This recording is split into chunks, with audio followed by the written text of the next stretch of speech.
Okay, so determine if the statement is true or false. If false, give a counter example. Being a square is a necessary condition for being a rectangle. Just think about it. Is it necessary? Is it necessary? Yeah. It's not, we're just thinking out loud. Well, right now, inside. I'm gonna do all my work on the desk. Anyone have a guess? 50-50 shot. True or Yes. false? True. True. No. True. True. Survey says false. A rectangle does not have to have all sides to be equal. That seems confused. Why did you draw Bryce? That is not That's sorry. true. This is Bryce, true. Why did you draw nothing? This first rectangle. Not right? Go with this one. Being a rectangle is necessary condition for being a square. So thinking, is a square a rectangle? Like a special kind of rectangle? Yeah, it is. True. Spoiler. Go to the next one. Being less than 18 is a sufficient condition for being less than 25. So if a number is less than 18, does it automatically make it less than 25? Yeah. Okay, last one. Breathing air is a necessary condition for being a human. True. You could be dead and still be human. Alive. Yeah. I should probably put the word alive, but you're right. True. True if you want to be a living, right? Okay. Here we go, guys. Day one of proofs. First, we gotta talk about what a postulate is. Did everyone get this one? All a postulate is a statement that is true without proof. So we don't have to prove these things, we just know them to be true no matter what. It's on these ones. You just use Pythagorean theorem. We might use Pythagorean theorem. So hopefully some of these next ones look familiar to you because we've talked about them before. The first one is, through any 2 points, how many lines can you draw? 3. One. One. Because you need 2 points to name a line, so you need 2 points to draw a line. It's not funny to draw. You draw. How many points do you need to name a plane? 3. 3. So through any 3 non-collinear points exists one plane. They have to be non-collinear, not if you want to circle that.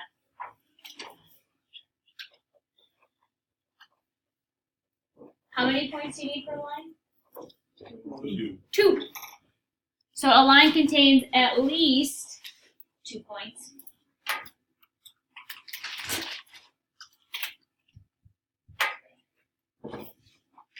This next one's kind of goofy, but it makes sense. It says, a plane contains at least, JK, I was one ahead. A plane contains at least 3 non-collinear points, but we know that because you need 3 non-collinear points to name a plane.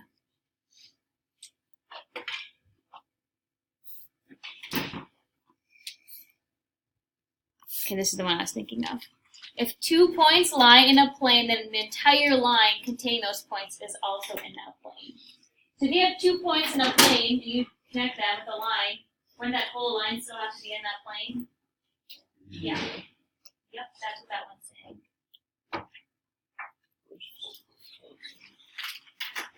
What's formed when 2 lines intersect? What's their intersection called?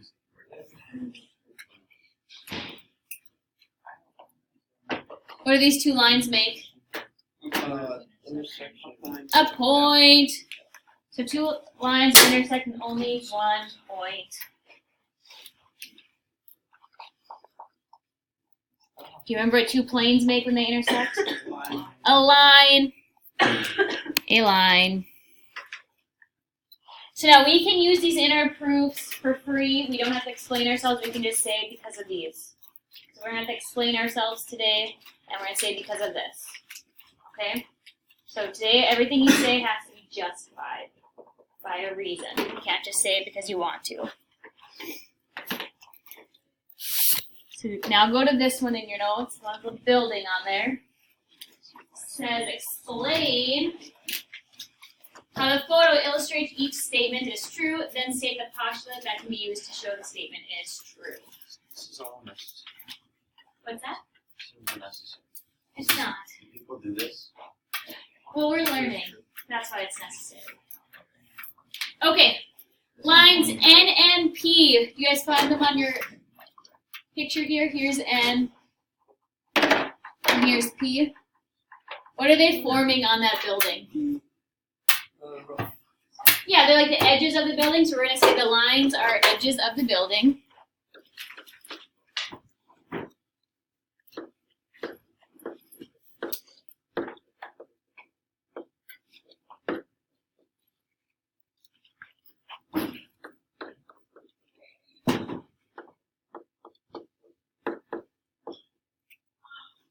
Now, on the actual building, what do they create when they touch? You're not going to call it D. What would you call that in real life? If you're looking at this building. The corner. The corner. And they create the corner, touching at the corner.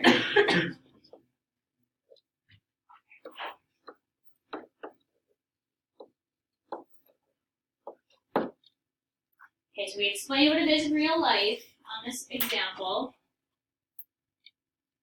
Now our job is to go back to that first page of notes, and which one of these explains why that's true. So which one talks about a line, two lines intersecting at one point?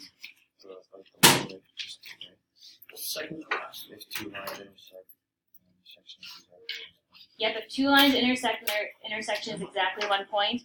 Now don't hate me, but you have to write that now. You're gonna write that sentence. If Right two under lines, yep, now we're gonna write that. If two lines intersect, then their intersection is 1 point. Can we just put like numbers on it? No. Because unless you're gonna memorize these numbers for your I've got test, enough space. then draw an arrow. Or you can number them, but no, on your test you have to write it out. Is there a number on these? Yeah. Oh. Just write two lines intersect in 1 point. That's all you have to write.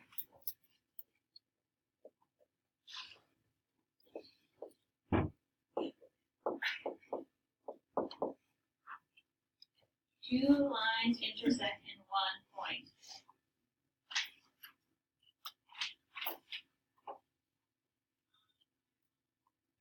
Yeah, is there any chance of like extra credit in this class? I can make this one maybe. Okay, let's try the next one. Points A, B, and D form a plane. So if we look at our picture, what are points A, B, and D? Like, what are they? False. A, B, and D, do they form a plane? What makes a plane, guys? What do you need to make a plane? 3 points that are what though? On the same, non-collinear. Non-collinear. Are these 3 points on the same plane? Yeah. I mean, on the same line? No. Yeah, but they're collinear. Like not on the No, wait, not all of They're them. not on the same line. So it would make a plane. Yeah. And we can just say they're on the same face of the building. So the points are on the same face or side of the building.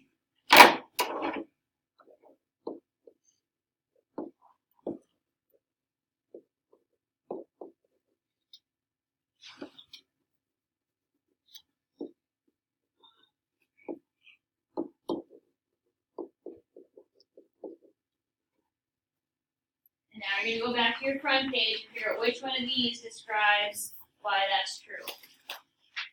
So which one talks about 3 points forming a plane? Second one.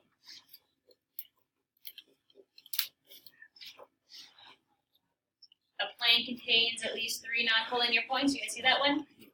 That's what you're going to write.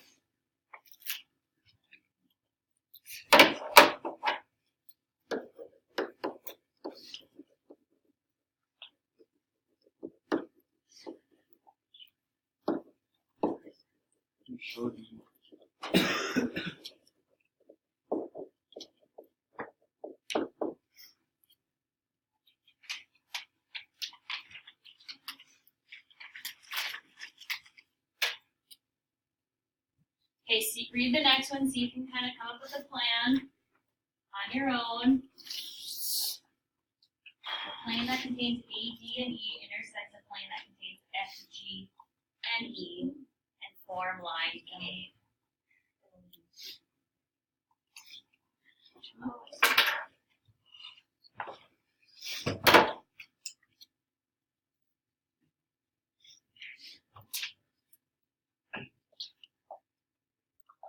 one if it goes base. Bryce, please don't. So this Yep. Go white out. Yep. That's it's true. Yeah, the planes for me at a They'll meet at Or one at a- spot at a at a line. That's weird, right? Yep. So I'd probably say that points A, D, and E are on one face of the building, and points F, G, and E are on another face of the building. Where I'd start. Oh, I see. But wouldn't E be in both? Yeah, Oh, yeah. that's okay. It could be in two planes. Yeah.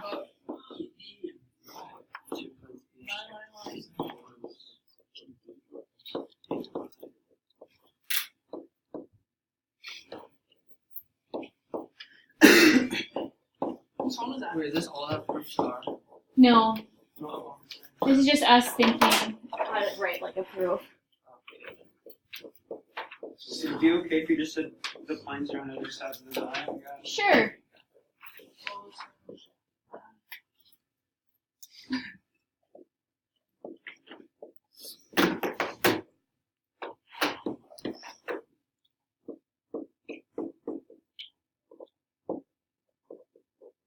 So now you're looking at that first page of notes, in which one talks about planes making a line. If two planes intersect, it forms a line. Right, if two planes intersect, they form a line. That'll be your next part.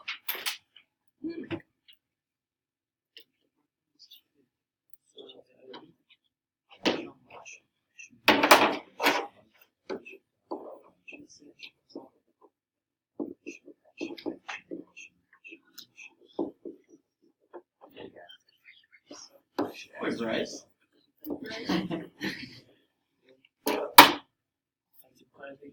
Those are the worst. Wait, Bryce. It gets better now. How does it say it better? There's not enough writing.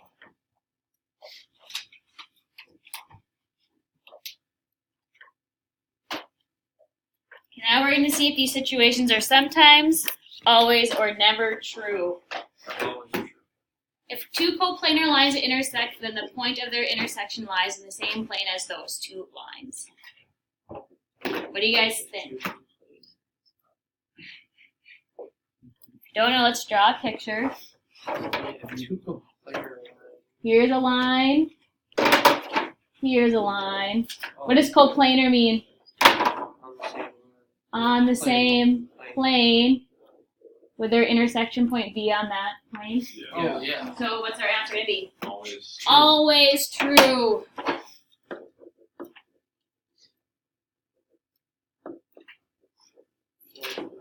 And you can just point to our picture. That's a good explanation. Not always true. Sometimes true. Oh, 4 points are non-collinear. that's sometimes true. You guys agree sometimes true? Yeah. They could be on the same line or they Good enough. don't have to be.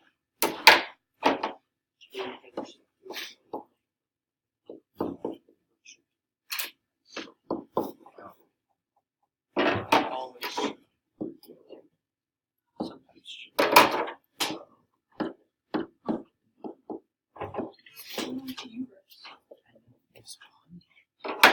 I explained myself. Are you explaining yourself? I'm looking at the bottom. We're supposed to. Well, it says to explain your reasoning, so I'm just giving you guys a picture. So I think a picture's worth more than words.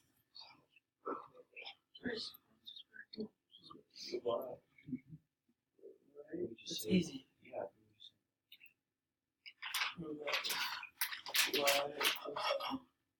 What about two intersecting lines determine a plane? What do you guys think?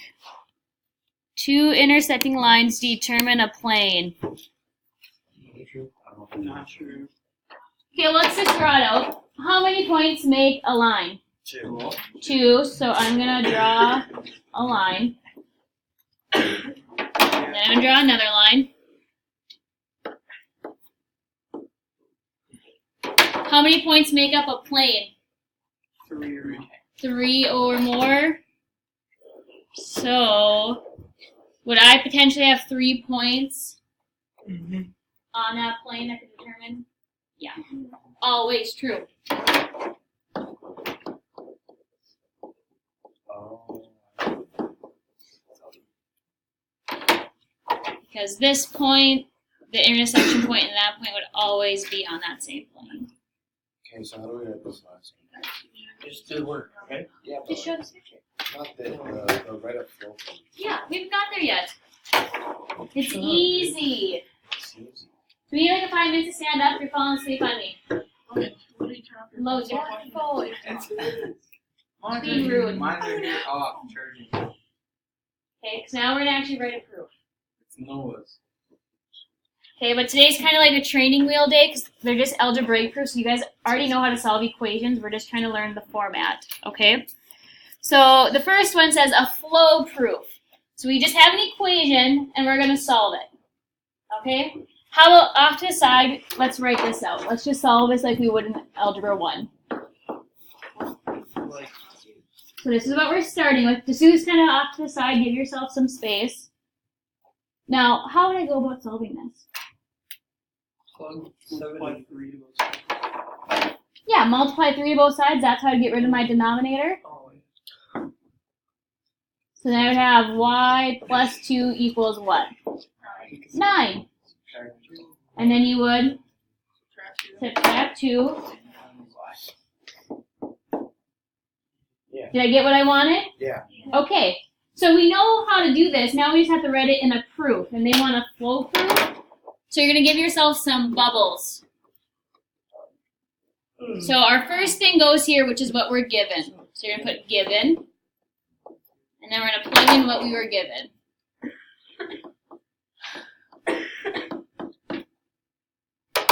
That was our first step.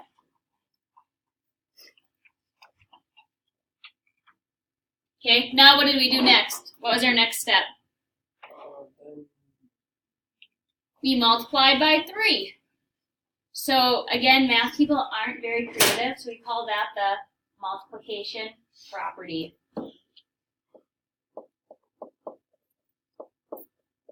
So wait, are you just writing up the steps, or do we have to write the steps too? Yo, you should write this. This is your flow proof.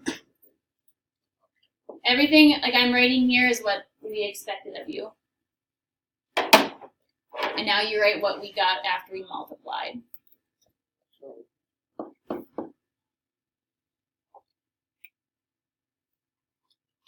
Subtraction property? And then we'd have a subtraction property. Oh, yeah. Oh,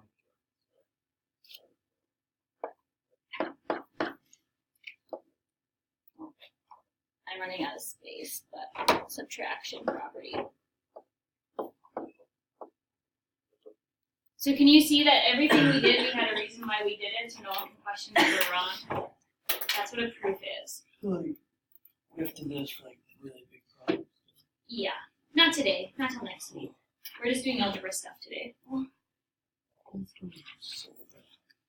it won't be bad. How do we feel about a flow proof?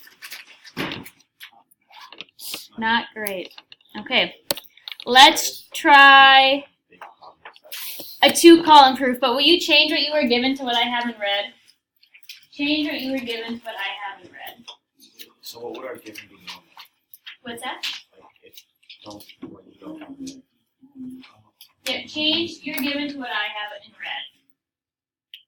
I personally like these proofs better. This is how my brain works. So wait, we cross off the Midpoint one and put this. Put that down there.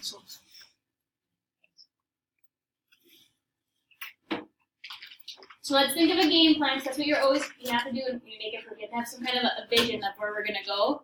So if JP equals PK, how would we figure out what X is?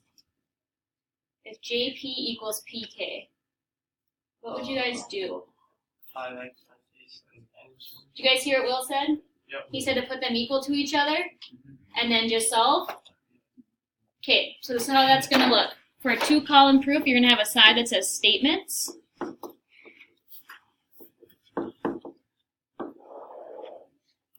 And a side that says reasons. And the best part about this is you always get 1 point on your test for just writing down your givens. If you have no idea where to go, you start with this and you write your givens because that's automatically 1 point out of like 5 or whatever it's worth. So we start with what we're given. So JP is congruent to PK. Our reason, well, that's what we were given.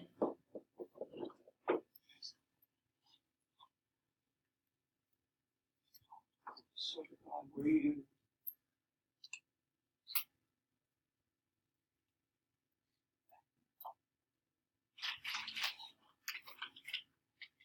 Okay, just, it's a technicality, but your next step after you have congruent segments is always just JP equals PK, and it's just a technicality that you have to say, and that's just by definition of congruence.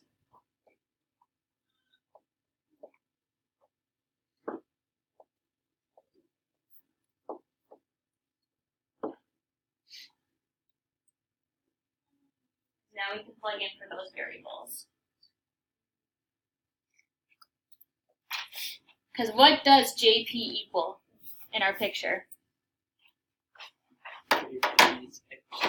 You guys agree that JP is X? Okay, so you have X. What is PK? 5X minus 8. What's it called when you replace something with something else? When I'm in the basketball game and my coach puts someone else in for me? Substitution. So I call that substitution.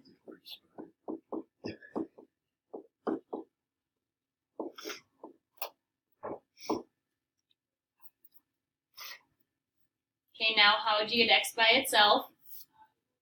What would you do? Subtract 5. Subtraction property. Yep, we're going to subtract 5X over by the subtraction property.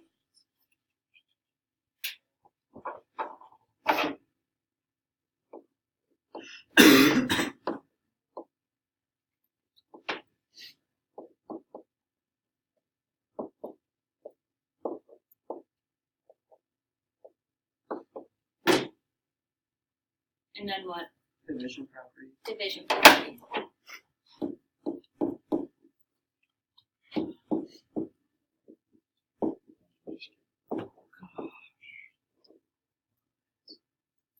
Did we end with what we wanted to prove? Yeah. So again, you're just explaining everything that you do. So you can't do anything just because.